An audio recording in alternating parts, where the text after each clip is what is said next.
ومن يضلل فلا هادي له ونشهد أن لا إله إلا الله وحده لا شريك له ونشهد أن سيدنا ومولانا محمدا عبده ورسوله بالهدى ودين الحق أرسله صلى الله تبارك وتعالى عليه وعلى آله وصحبه أجمعين وبارك وسلم أبدا.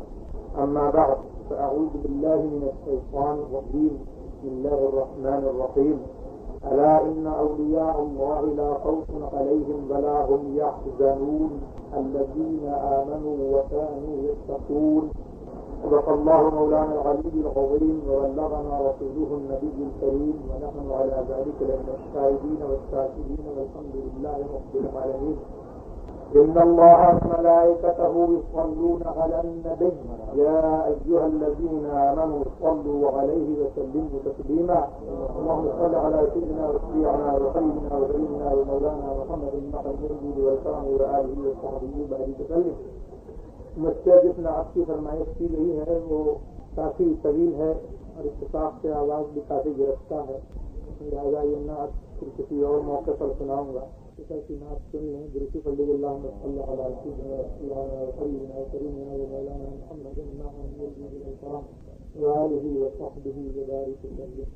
نہاں جس دل میں سرکار دو عالم کی محبت ہے، نہاں جس دل میں سرکار دو عالم کی محبت ہے، وہ خلوت خانہ مولا ہے، وہ دل رشک جنت ہے، وہ خلوت خانہ مولا ہے، وہ دل رشک جنت ہے. نہاں جس دل میں سرکار دو عالم کی محبت ہے، وہ خلوت خانہ مولا ہے، وہ دل رشک جنت ہے. خلائق پر ہوئی روشن نظر سے یہ حقیقت ہے، خلائق پر ہوئی روشن نظر سے یہ حقیقت ہے. دو عالم میں تمہاری سلطنت ہے، بادشاہت ہے. دو عالم میں تمہاری سلطنت ہے، بادشاہت ہے. خدا نے یاد فرمائی قسم خاک کف پاکی، خدا نے یاد فرمائی قسم خاک کف پاکی. ہوا معلوم طیبہ کو دو عالم پر فضیلت ہے، ہوا معلوم طیبہ کو دو عالم پر فضیلت ہے. سوائے میرے آقا کے سبھی کے رشتے ہیں فانی، سوائے میرے آقا کے سبھی کے رشتے ہیں فانی. وہ قسمت کا سکندر ہے جسے آقا سے نسبت ہے.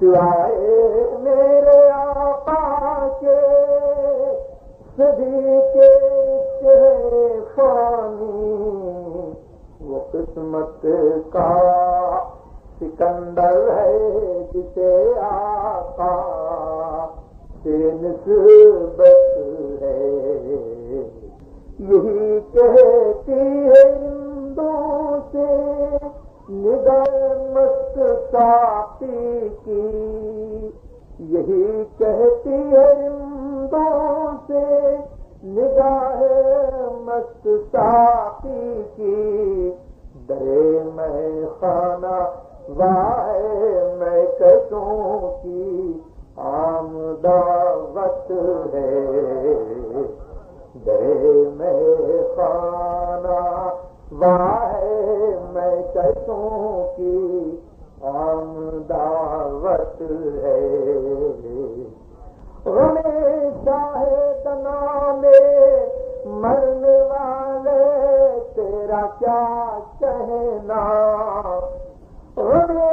شاہدنا میں مرنے والے تیرا کیا کہنا، تجھے لا یحزنوں کی تیرے مولا سے بشارت ہے، تجھے لا یحزنوں کی تیرے مولا سے بشارت ہے، اٹھے شور مبارک بعد ان سے جا ملا اختر، اٹھے شور مبارک بعد ان سے جا ملا اختر، ہمیں جانا میں کس درجہ حسین انجام فرقت ہے،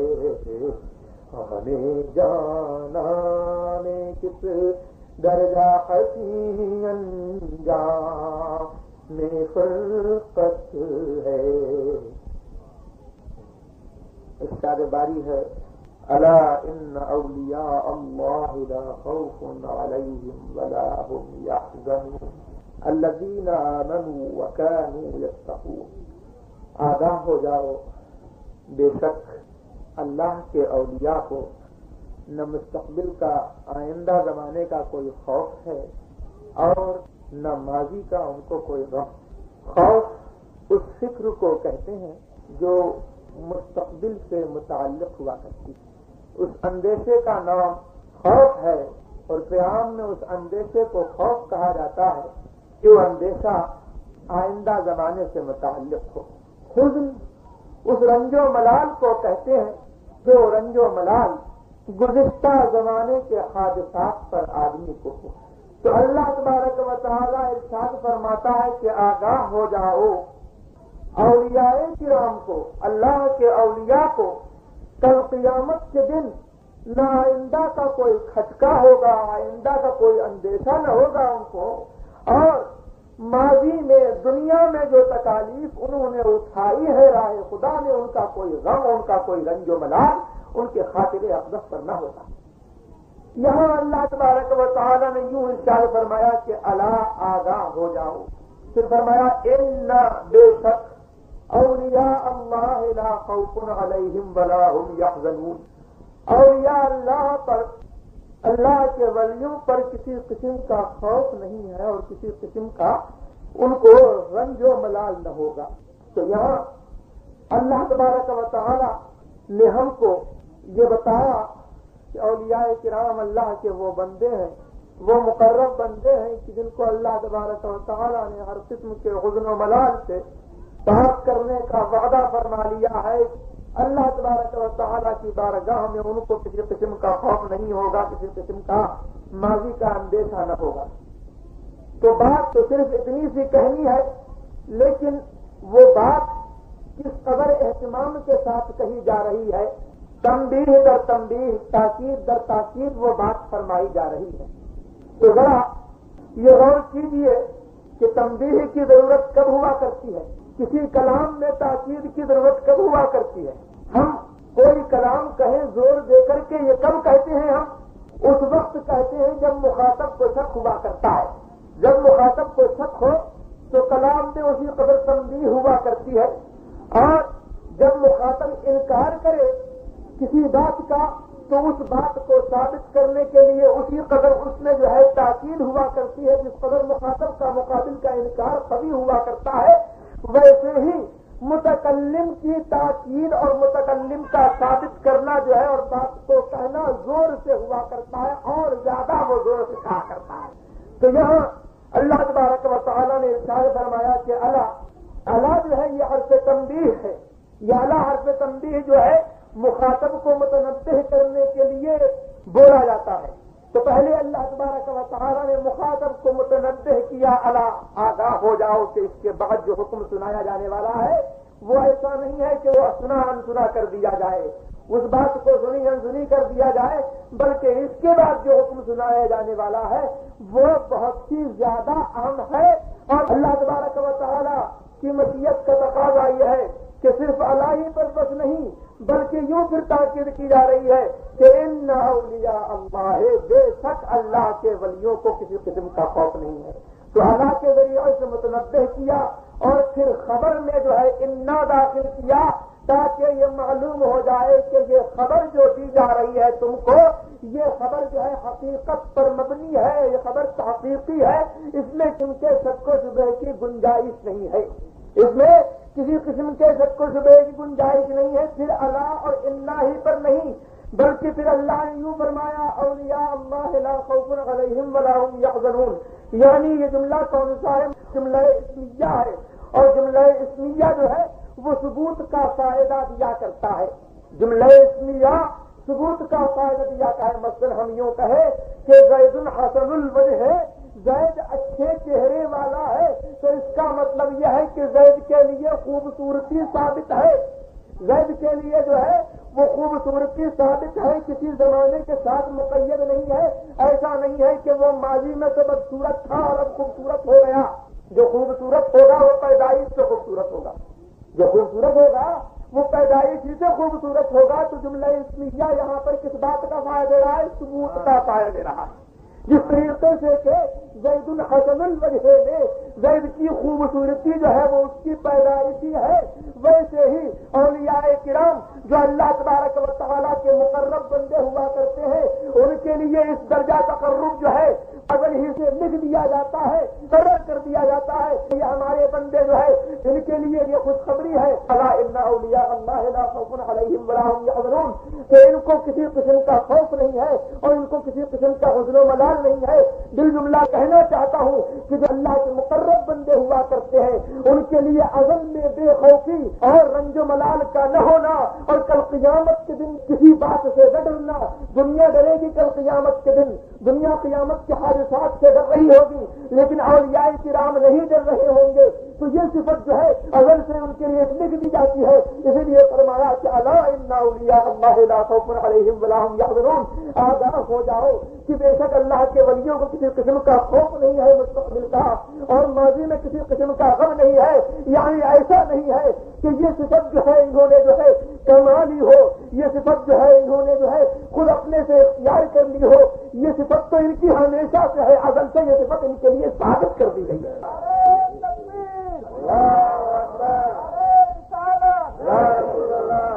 ازل سے ان کے لیے صفت ثابت کر دی گئی ہے، بے خوفی اور کسی قسم کا حزن و ملال اس کے ساتھ نہ ہونا، یہ ثابت ہے اولیاء کرام کے لیے۔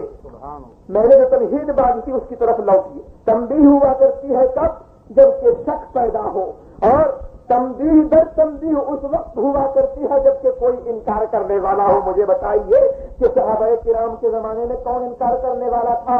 تابعین اعظام کے زمانے میں کون انکار کرنے والا تھا؟ تبع تابعین کے زمانے میں کون انکار کرنے والا تھا؟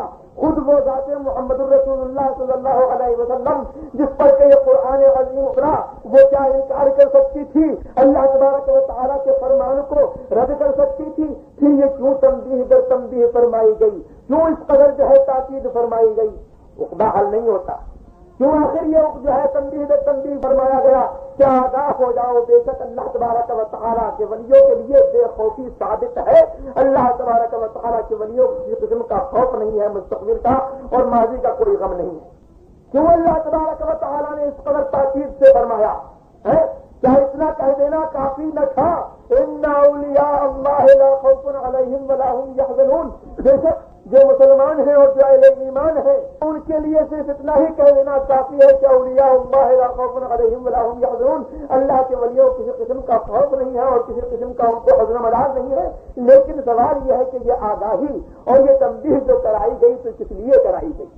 یہ تنبیہ جو ہم کو کی ہے اللہ تبارک و تعالی تو کس لیے کی ہے؟ بھائی قرآن عظیم جو ہے وہ ایک زمانے کے ساتھ مخصوص نہیں ہے۔ ایسا نہیں ہے کہ قرآن عظیم جو ہے صرف حضور نبی کریم صلی اللہ علیہ وسلم کے زمانے کے ساتھ خاص ہو، قرآن عظیم صحابہ کرام کے زمانے کے ساتھ خاص ہو، بلکہ یہ قرآن عظیم سب زمانوں کے لیے اور سب مکانوں کے لیے اتارا گیا ہے۔ کسی زمانے کی تخصیص نہیں ہے اور کسی جگہ کی تخصیص نہیں ہے۔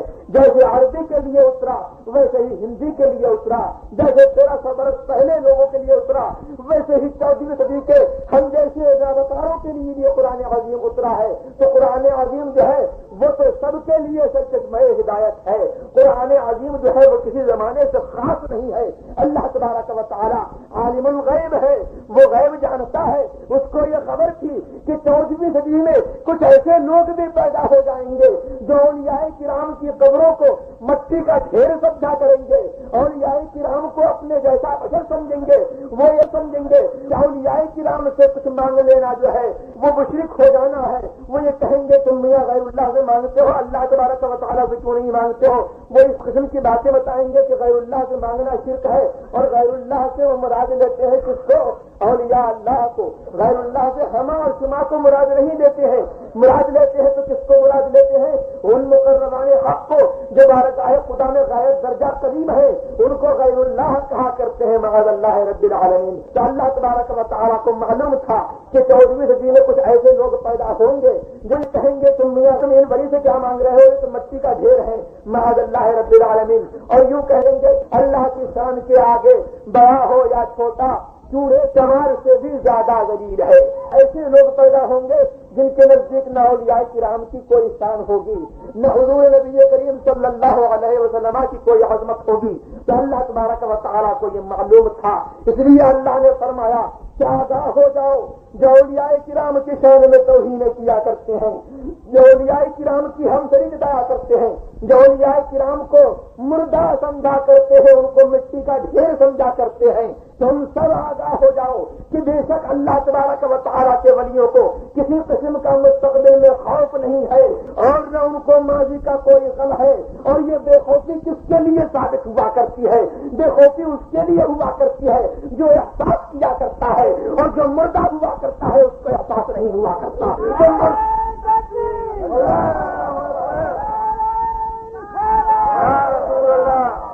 تو معلوم ہوا اللہ تبارک و تعالیٰ نے اپنے مقربان حق کو ہمیشہ ہمیشہ والی زندگی کا، ہمیشگی کی زندگی کا پیغام دے دیا ہے کہ اے میرے بندو تمہارے لیے کوئی خوف نہیں ہے۔ تم مرنے کے بعد چاہے عالم برزخ میں ہو، چاہے تم قیامت میں ہو، ایک آن کو تم پر موت طاری ہوگی، لیکن موت طاری ہونے کا یہ مطلب نہیں ہے کہ تمہارا احساس ختم ہو گیا، تمہاری زندگی ہم نے چھین لی۔ نہیں، عالم برزخ میں تم جو آ جاؤ گے تو تمہیں وہ حیات عطا کی جائے گی، وہ حیات ابدی عطا کی جائے گی جو دنیاوی زندگی سے بدرجہ بہتر ہوگی، اور تمہارے تصرفات کو جو ہے اور تو بالا کر دیا جائے گا۔ اور جب تم جو ہے ہم سے مل جاؤ گے تو تمہاری اور ہی شان ہوگی، یہ شان ہوگی کہ تم کو نہ کل قیامت کا دھکا رہے گا اور نہ تم کو کل دنیا کے حادثات کا غم ہوگا۔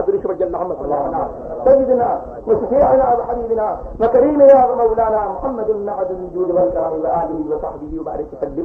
تو اللہ تبارک و تعالیٰ کو معلوم تھا کہ ایسے بھی لوگ پیدا ہو جائیں گے جو یہ کہیں گے کہ اولیاء کرام تو مر کے مٹی میں مل گئے معاذ اللہ رب العالمین ہے۔ فلاں ولی کی قبر کو انہوں نے یوں کہہ دیا کہ یہ تو مٹی کا ڈھیر ہے، تم اس سے کیا مانگتے ہو معاذ اللہ رب العالمین۔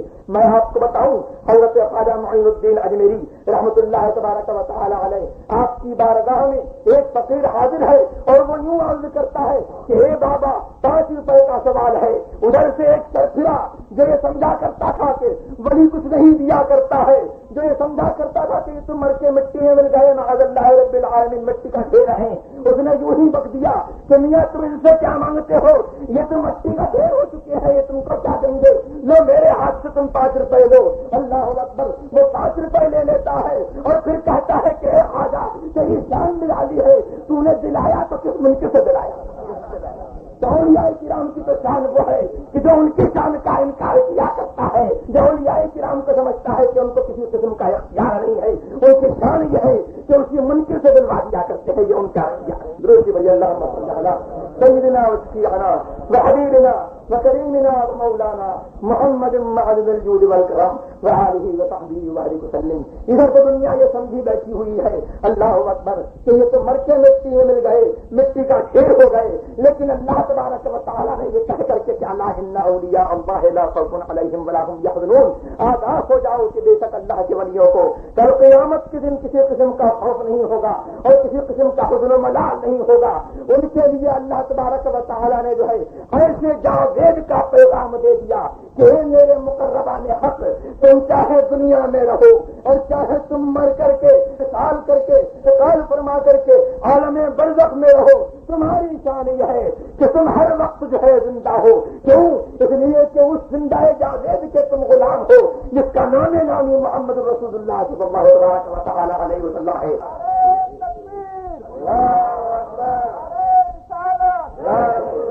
اس زندہ جاوید کے تم غلام ہو جس کا نامی محمد رسول اللہ صلی اللہ علیہ وسلم ہے، اور جس کی شان یہ ہے کہ اگر وہ نہ ہوتا، اگر اس کو پیدا کرنا نہ ہوتا، لما خلقت الاسباب، تو میں ان آسمانوں کو پیدا نہیں فرماتا، اس ساری دنیا کو پیدا نہیں فرماتا، اور اگر وہ نہ پیدا ہوتا تو میں اپنی ربوبیت کا اظہار نہیں کرتا، میں کنز مخفی ہوتا، مجھے کوئی نہیں جانا کرتا۔ تو تم تو اس کے غلام ہو جس کو ہم نے یہ جان عطا فرمائی ہے، جس کے صدقے میں ہم نے تمام عالم کو جو ہے پیدا فرمایا ہے، تو جو اس کی غلامی پا لیا کرتا ہے اللہ اکبر، اس کو ایسے جاوید کا پیغام ہے، اور جو ان کی غلامی سے منحرف ہے اور جو تمہاری عظمت کا منکر ہے تو وہ اسی کا یہ عالم ہوگا کہ وہ خود مر کے مٹی میں مل جائے گا، اور تمہارے لیے تو حیات جاودانی کا پیغام ہے۔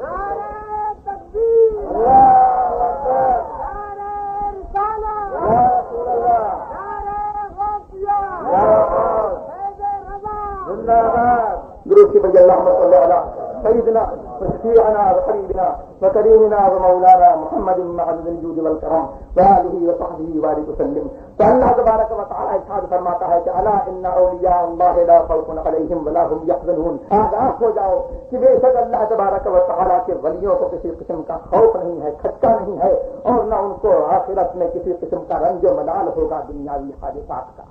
یہ جو میں نے آپ سے ترجمہ بیان کیا کہ الا ان اولیاء اللہ لا خوف علیہم ولا هم يحزنون، آگاہ ہو جاؤ کہ بے شک اللہ تبارک و تعالیٰ کے ولیوں کو کسی قسم کا خوف نہیں ہوگا مستقبل میں قیامت کے دن، اور قیامت کے دن ان کو ماضی کا غم نہیں ہوگا۔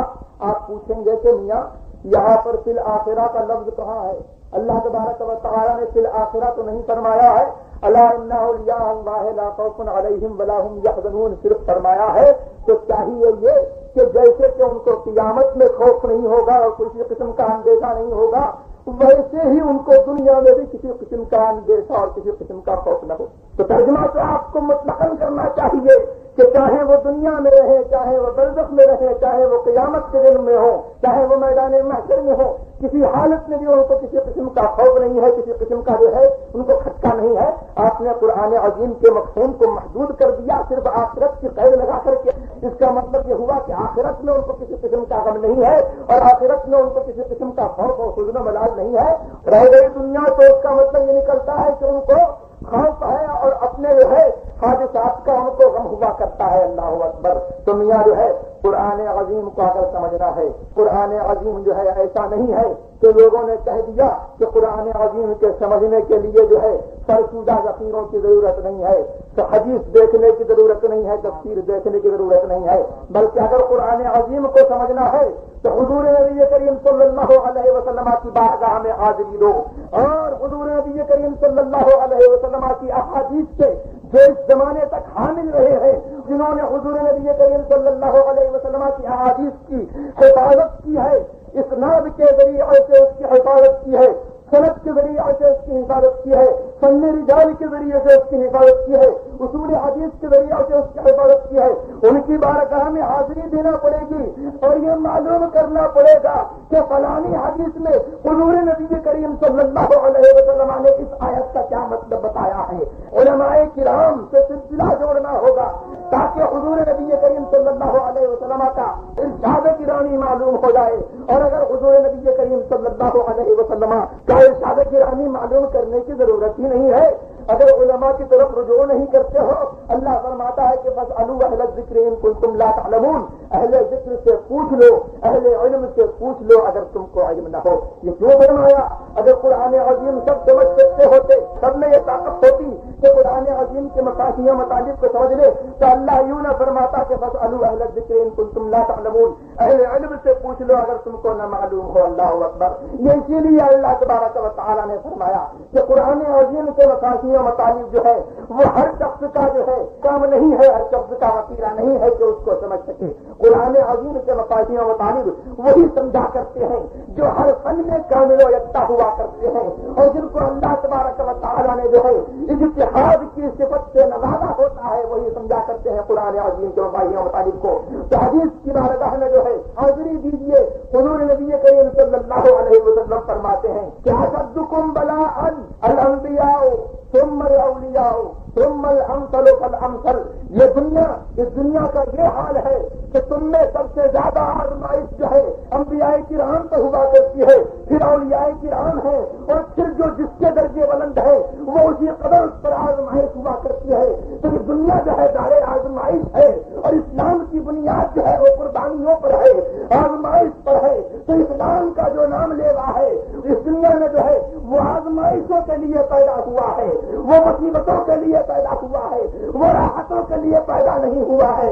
تو یہ پیغام جو اللہ نے سنایا ہے کہ لا خوف علیہم ولا هم يحزنون، ان کو مستقبل کا کوئی خوف نہیں ہوگا اور نہ ان کو جو ہے ماضی کا کوئی غم ہوگا.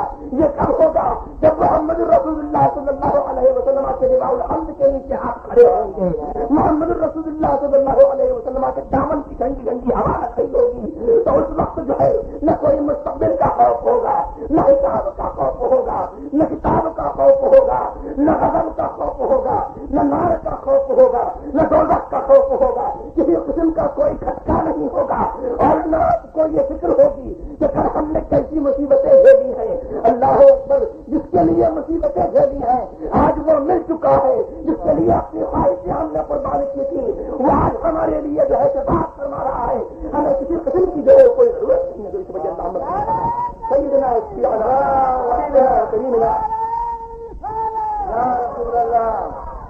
تو اس دنیا میں جو اسلام کا نام لیوا ہے، اولیاء کرام ہوں یا عام مسلمان ہوں، وہ آزمائش کے لیے پیدا ہوئے ہیں، ان کے لیے آزمائش ہے.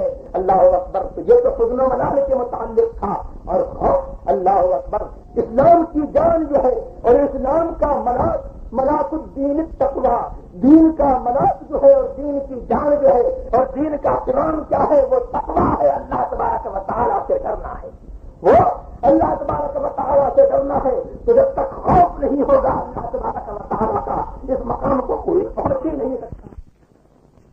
جو غلامی محمد رسول اللہ صلی اللہ علیہ وسلم سے منحرف ہوا، جو غلامی محمد رسول اللہ صلی اللہ علیہ وسلم کو جس نے شرک بتایا، جس نے یہ کہا کہ عبد النبی نام رکھنا شرک ہے، وہ یوں کہا کہ یا لیتنی اتخذت مع الرسول سبیلا، کاش میں رسول کی عظمت کا معترف ہو جاتا، ان کی عظمت کا میں اقرار کر لیتا، اے کاش میں رسول کے ساتھ چل پڑتا، میں رسول کے غلاموں کے ساتھ ہوتا. جو رسول کی روش تھی وہی میری روش ہوتی، جو رسول کے غلاموں کی روش تھی وہی میری روش ہوتی. اے اللہ اکبر. لیکن افسوس رسول کے طریقے سے میں منحرف ہو گیا، اولیاء کرام کی جاننے میں گستاخیاں کرتا رہا، ان کے طریقے سے میں منحرف ہو گیا.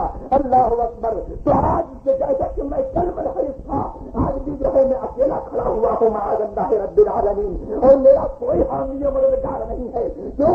اس لیے کہ جو حامی و مددگار تھا ہم نے اسی سے انحراف کر لیا تھا. جو غلامان غلام محمد رسول اللہ ہم کو محمد رسول اللہ کی بارگاہ میں پہنچاتے، ہم جو ہے انہیں کی بارگاہ سے دور تھے.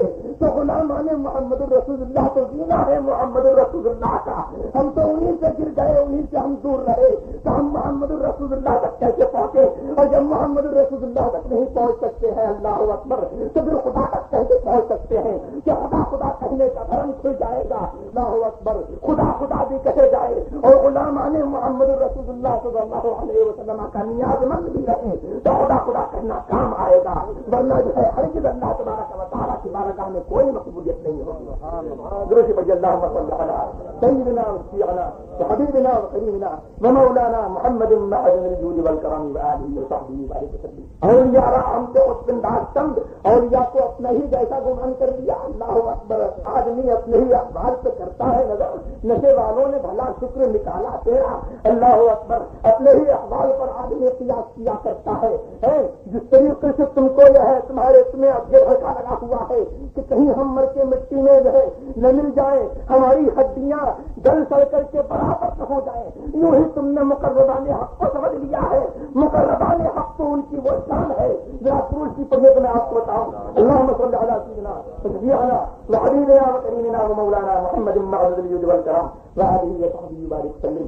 مقربان حق کی یہ شان ہے کہ علماء امتی کے انبیاء بنی اسرائیل, میری امت کے علماء بنی اسرائیل کے انبیاء جیسے ہیں.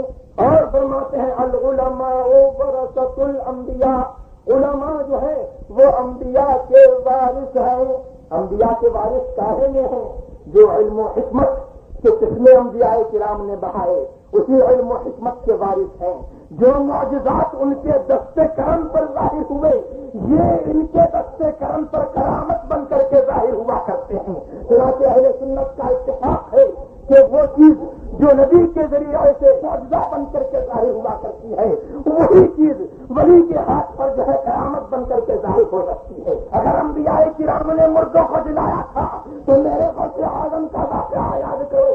غوث اعظم اللہ اکبر آپ کی بارگاہ میں ایک بڑھیا حاضر ہوتی ہے اور اپنے شہید لاڈلے بیٹے کو غوث اعظم کی خدمت میں سپرد کر دیتی ہے. اللہ اکبر, اس بات کی خواہش مند ہے کہ غوث اعظم کی خدمت میں رہے گا تو کچھ بن جائے گا. غوث اعظم کی خدمت میں دنیا آتی ہے. اللہ اکبر, چور آتے ہیں ابدار بن کر کے لایا کرتے ہیں, کیوں نہ میں اپنے بیٹے کو غوث اعظم کی خدمت میں سپرد کر دوں, یہ بھی کچھ بن جائے. اللہ اکبر, کچھ دنوں کے بعد حاضر ہوتی ہے. وہ یہ دیکھتی ہے کہ غوث اعظم تو مرغ مسلم تناول فرما رہے ہیں اور اس کا بیٹا جو ہے وہ سوکھی روٹی کھا رہا ہے. اس کے دل میں ملال پیدا ہوتا ہے, شکایت کر بیٹھتی ہے. اللہ اکبر, تو حضرت غوث اعظم فرماتے ہیں کہ جب اس مقام پر پہنچ جائے گا جس مقام پر میں ہوں تو تیرا بیٹا بھی مرغا کھائے گا. اللہ اکبر, اور اس کے بعد جو ہے اپنا مقام ظاہر کرتے ہیں. کیسا مقام ہے؟ مرغے کی ہڈیاں جو کہ سامنے پڑی ہوئی ہیں آپ ان کو جمع کرتے ہیں اور فرماتے ہیں کہ قم باذن اللہ, اے مرغے اللہ کے حکم سے کھڑا ہو جا.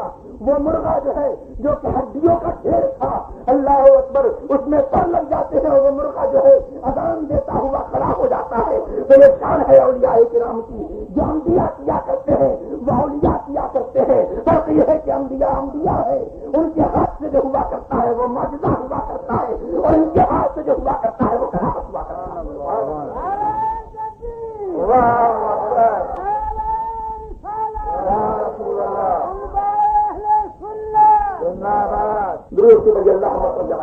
سیدنا وشفیعنا وحبیبنا وکریمنا ومولانا محمد معدن الجود والکرم وآلہ وصحبہ وبارک وسلم. ایک ایک بات میں انبیاء کرام کے علماء کرام وارث ہوا کرتے ہیں جن کو اللہ تبارک و تعالیٰ نے علم لدنی سے علم حقیقت سے نوازا ہے. وہ وارث ہیں انبیاء کرام کے. انبیاء کرام کا جو کمال ہے اللہ اکبر, غلامی محمد رسول اللہ کے ذکر میں وہ اولیاء کرام کو ملا کرتا ہے. وہ انبیاء کرام کے کمال کے پرتو ہوا کرتے ہیں. محمد رسول اللہ صلی اللہ علیہ وسلم کی یہ حالت ہے اللہ اکبر کہ آپ جس کو دیکھ لیتی ہیں اس کا رنگ بدل جاتا ہے.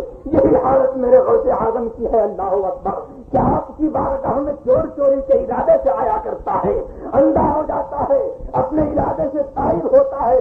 صبح کے وقت جو ہے حضرت غوث اعظم فرماتے ہیں کہ ہمارے گھر میں ایک مہمان ہے, چلو اس کو ذرا بلا لاؤ.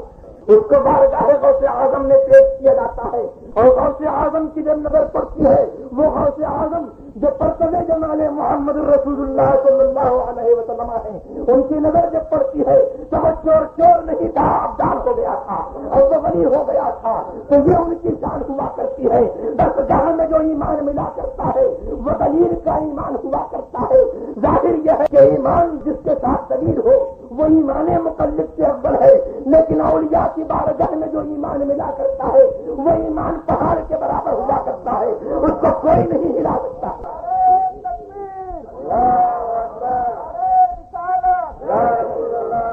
درود بھائی اللہم صلی علی سیدنا وشفیعنا وحبیبنا وقرینا ومولانا محمد معدد الجود والکرم وآلہ وصحبہ وبارک وسلم۔ آگے ارشاد ہوا کہ الذین آمنوا وکانوا یتقون، دنیا نے یہ سمجھا کہ معاذ اللہ رب العالمین یہ تو مرتی مٹی میں مل گئے، ڈھیر ہو گئے، لیکن حدیث شریف سے پوچھئے، حضور نبی کریم صلی اللہ علیہ وسلم سے پوچھئے اولیاء کرام کی شان۔ اللہ اکبر۔ بتا اوقات آپ نے دیکھا ہوگا کہ آدمی جو ہے دھکے دے کر کے نکال دیا جاتا ہے، دروازوں پر جاتا ہے، لوگ جو ہے دروازے بند کر لیتے ہیں، دھکے دیتے ہیں، لیکن ضروری نہیں ہے کہ جس کی اس قدر تحقیر و تذلیل کی جا رہی ہے وہ فی الحقیقت حقیر ہو، فی الحقیقت ذلیل ہو۔ حدیث فرماتی ہے رب عبد مدفوع بالابواب لو اقسم علی اللہ لابرہ، بعضا بندہ جس کو دھکے دے کر کے نکال دیا جاتا ہے، دروازوں پر سے دھکیلا جاتا ہے، لو اقسم علی اللہ لابرہ، اگر وہ اللہ تبارک و تعالیٰ کو قسم دے دے تو اللہ کے یہاں وہ اس قدر مقرر ہے کہ وہ اس قسم پوری فرمائے گا۔ اولیاء کرام کی تو شان یہ ہوا کرتی ہے، تم محمد الرسول اللہ سے اختیار کی نفی کرتے ہو، غلامان محمد الرسول اللہ کے اختیار کو دیکھو کہ اگر اللہ کو قسم دے دے تو اللہ ان کے اختیار کو پورا کرتا ہے۔ درود بھائی اللہم صلی علی سیدنا وشفیعنا وحبیبنا وکریمنا ومولانا محمد معدن الجود والکرم وآلہ وصحبہ وبارک وسلم۔ یہ اولیاء کرام ہے کون؟ اولیاء جمع ہے کس کی؟ ولی۔ ولی یہ ماخوذ ہے ولا سے، ولی ماخوذ ہے ولا سے، اور ولا کے معنی نزدیکی کے آتے ہیں۔ ولا کے معنی کس کے آتے ہیں؟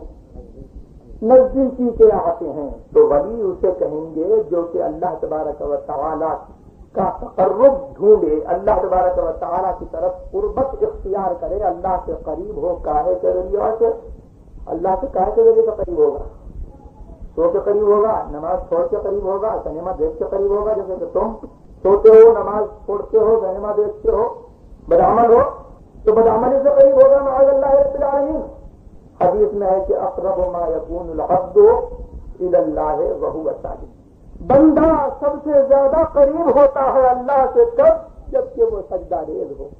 جبکہ وہ سجدہ ریز ہو تو سب سے زیادہ قربت والی چیز آج تم نے چھوڑ دی، اللہ کی بارگاہ میں سجدہ ریزی چھوڑ دی تو اللہ تبارک و تعالیٰ سے دور ہو گئے کہ نہیں ہو گئے؟ اولیاء کرام کیسے قریب ہوئے؟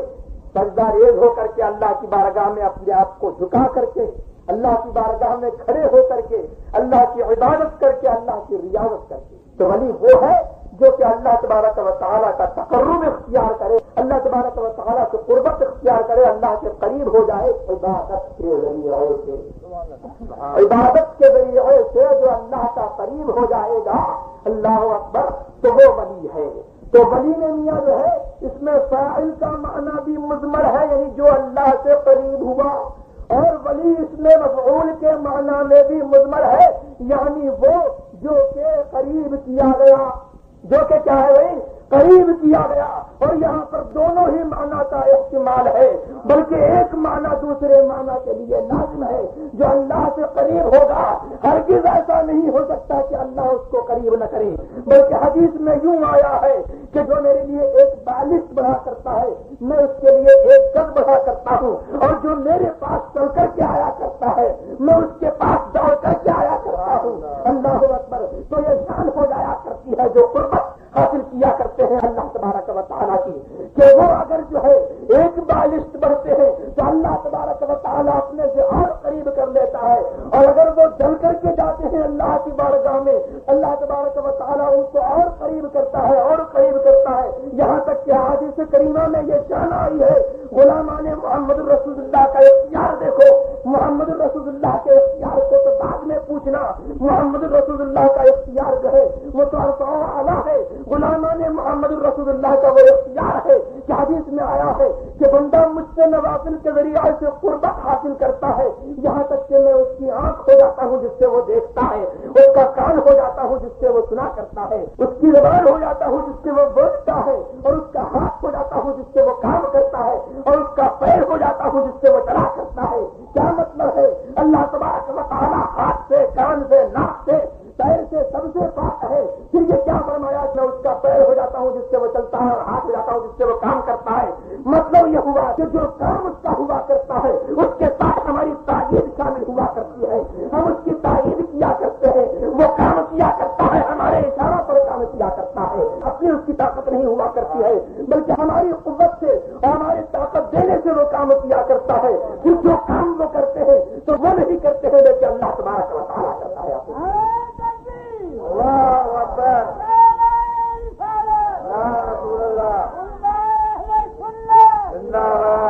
تو ولی اس کو کہا کرتے ہیں جو اللہ تبارک و تعالیٰ کا قرب ڈھونڈے عبادتوں کے ذریعے سے اور جو اللہ کی بارگاہ میں قریب ہو جائے. تو ایک تو ولی کا یہ معنی ہے, اور ولا کا ایک معنی اور آتا ہے کسی چیز کو اپنے ذمے میں لے لینا. تو ولی نے اپنے ذمے میں کیا چیز لی؟ ولی نے اللہ تبارک و تعالیٰ کی عبادت اور اس کی ریاضت اپنے ذمے کر لی. الولی ہوا متولی طاعت اللہ, ولی وہ ہے جو اللہ تبارک و تعالیٰ کی طاعت کا متولی ہو, نگہبان ہو, اپنے ذمے میں اللہ کی طاعت اور اللہ تبارک و تعالیٰ کی عبادت کر لے. تو جو اپنے ذمے میں اللہ تبارک و تعالیٰ کی عبادت کر لے, اللہ اکبر, تو اللہ تبارک و تعالیٰ اس کے لیے کیا کرتا ہے؟ اللہ اپنے فضل و کرم سے اس کی تائید اور اس کی نصرت جو ہے اپنے ذمے میں واجب کر لیتا ہے. چنانچہ حدیث میں آیا ہے کہ یا دنیا من خدمنی فخدمی, اے دنیا جس نے میری خدمت کی. دنیا جو ہے محمد رسول اللہ کے اختیار کی منکر ہے. یہاں اللہ فرماتا ہے کہ اے دنیا جس نے میری خدمت کی تو اس کی خدمت کر. تو دنیا جو ہے اللہ اکبر, کیا ہم جیسے انسانوں سے تعبیر ہے, دنیا میں جو ہے چاند بھی ہے, سورج بھی ہے, یہ زمین بھی ہے, یہ در و دیوار ہے, سب جو ہے اس کے خادم ہو جایا کرتے ہیں. جو اللہ تبارک و تعالیٰ کا خادم ہوتا ہے وہ مخدوم خلائق بن جایا کرتا ہے. خود حدیث گواہ ہے. اللہ اکبر. تو محمد رسول اللہ صلی اللہ علیہ وسلم کے مقام کو کیا پاؤ گے, اولیاء کرام کے مقام کو تو ذرا پا سیدنا وشفیعنا وحبیبنا وکریمنا ومولانا محمد معدن الجود والکرم وآلہ وصحبہ وسلم. اور علماء کرام نے ولی کی تعریف یہ کی کہ ولی اس کو کہا کرتے ہیں جو ہر چیز میں اللہ تبارک و تعالیٰ کی ذات و صفات کے جلوے دیکھے, ہر چیز میں اللہ تبارک و تعالیٰ کے صفات و افعال کے جلوے کو مشاہدہ فرمائے. اس کا چلنا اللہ کے لیے ہو, اس کا کام کرنا اللہ کے لیے ہو, سونا اللہ کے لیے ہو, جاگنا اللہ کے لیے ہو. اور ولی کی تعریف حدیث میں یوں آئی کہ هم الذین اذا ذکر اللہ, یہ وہ لوگ ہیں جن کو دیکھا جائے تو اللہ تبارک و تعالیٰ یاد آ جائے. اللہ اکبر. رسول کی ہمسری کرتے ہو معاذ اللہ رب العالمین, رسول کی ہمسری تو درکنار.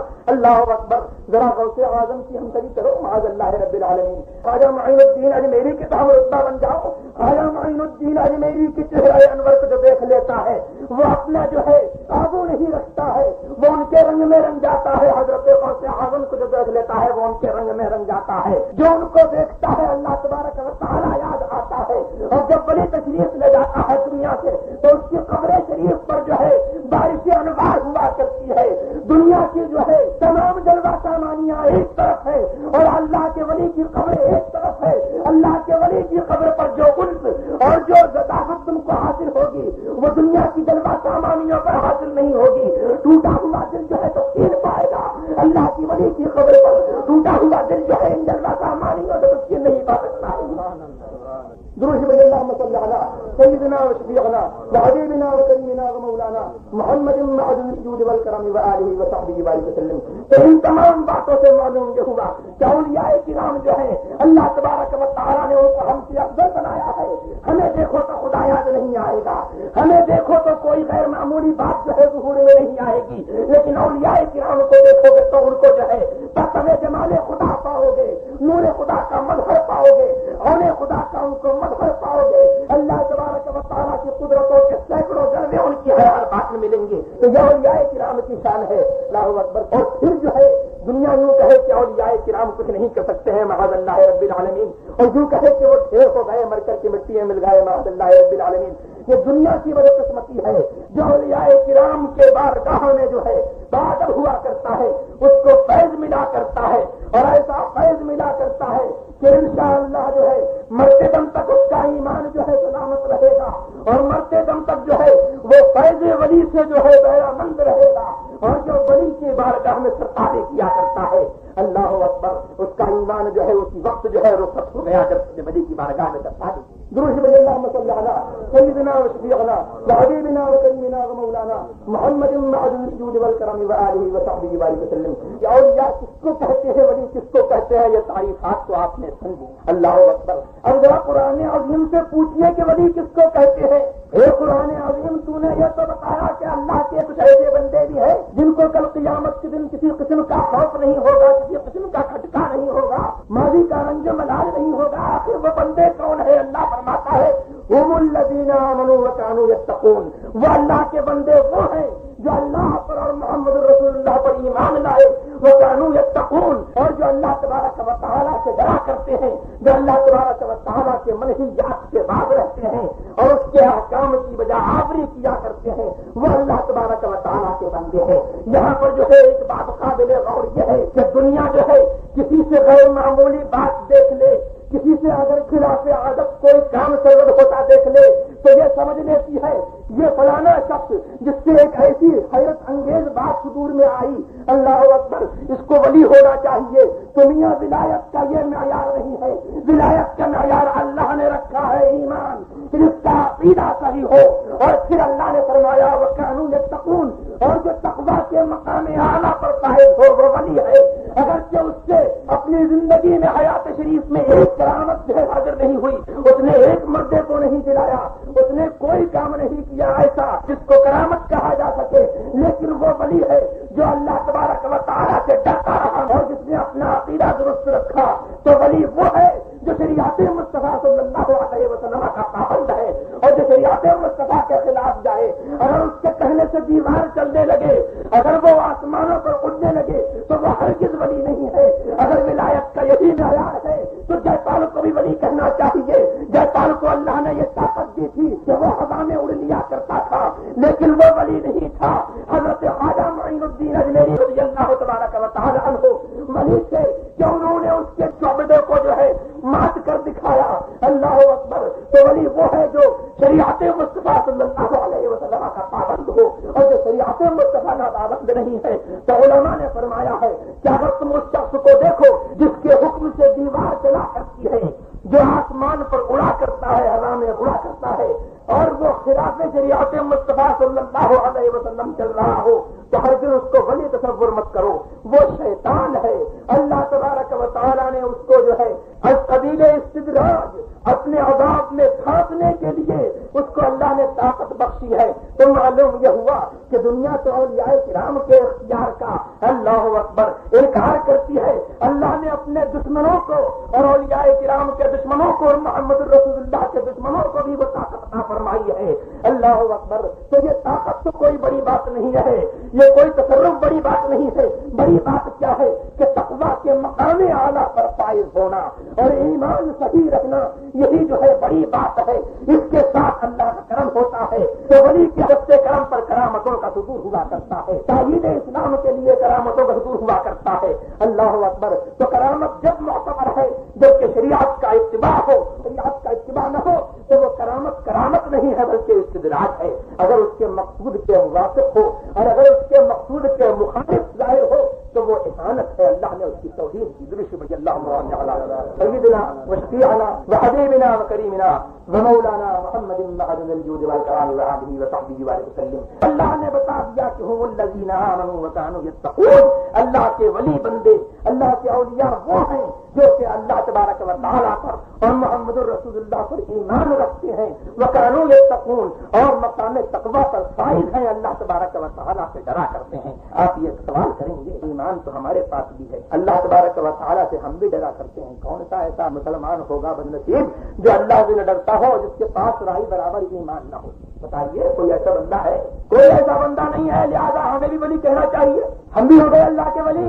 دنیا پہلے آپ یہ بات سمجھیے کہ جو اللہ پر ایمان رکھتا ہے اور محمد رسول اللہ پر ایمان رکھتا ہے، اللہ اکبر، وہ عام معنی کے اعتبار سے ولی ہے، اس کو بھی ولایت سے حصہ ملا ہے۔ اللہ تبارک و تعالیٰ کی بارگاہ نے اس کو محروم نہیں کیا ہے۔ جو اللہ پر ایمان رکھے اور اللہ سے ڈرے، اللہ نے اس کو بھی ولایت دی ہے۔ ولیوں کے طفیل میں اللہ تبارک و تعالیٰ نے اس کو بھی ولایت کے ادنا درجے پر رکھا ہے، ولایت کا ادنا درجہ عطا فرمایا ہے۔ لیکن ولی ہم جس کو کہا کرتے ہیں عرف عام میں، جس کی شان ارفع و اعلیٰ ہے، اللہ اکبر، وہ ہم جیسا ولی نہیں ہے۔ ٹھیک ہے کہ ہمارے پاس بھی ایمان ہے، تقویٰ ہمارے پاس بھی ہے، لیکن یہاں پر تعریف کی جا رہی ہے ان اولیاء کرام کی، اللہ اکبر، جن اولیاء کرام کو ہم حضرت غوث اعظم کے نام سے یاد کیا کرتے ہیں، حضرت خواجہ معین الدین اجمیری کے نام سے یاد کیا کرتے ہیں، حضرت جنید بغدادی کے نام سے یاد کیا کرتے ہیں۔ وہ اولیاء کرام ایسے ہیں جن کا ایمان کسی صورت میں متزلزل ہو نہیں سکتا ہے، جن کا ایمان جو ہے ایسا راسخ ایمان ہے، اللہ اکبر، کہ دنیا پھر جائے لیکن وہ اپنے مسلک سے نہیں پھر سکتے ہیں۔ دنیا جو ہے اگر تمہارے پاس جو ہے ایسا ایمان ہو جائے تو تم بھی جو ہے ولی کامل ہو سکتے ہو۔ اور ان کی تقویٰ کیسی تقویٰ ہوا کرتی ہے؟ ہماری تقویٰ تو صرف یہ ہے کہ ہم کم از کم کفر سے بچے ہوئے ہیں، لیکن ان کی تقویٰ اس مقام کی تقویٰ ہوا کرتی ہے کہ خود ارشاد فرماتے ہیں کہ وَإِنْ خَطَرَتْ لِي فِي سِوَاكَ إِرَادَةٌ عَلَىٰ خَاطِرِي يَوْمًا حَكَمْتُ بِرِدَّتِي، اگر میرے دل میں اے باری تعالیٰ تیرے ماں سوا کا ارادہ بھی آ جائے تو میں یہ سمجھ لوں گا کہ میں بد نصیب ہو گیا، میں بدبخت ہو گیا۔ اللہ اکبر۔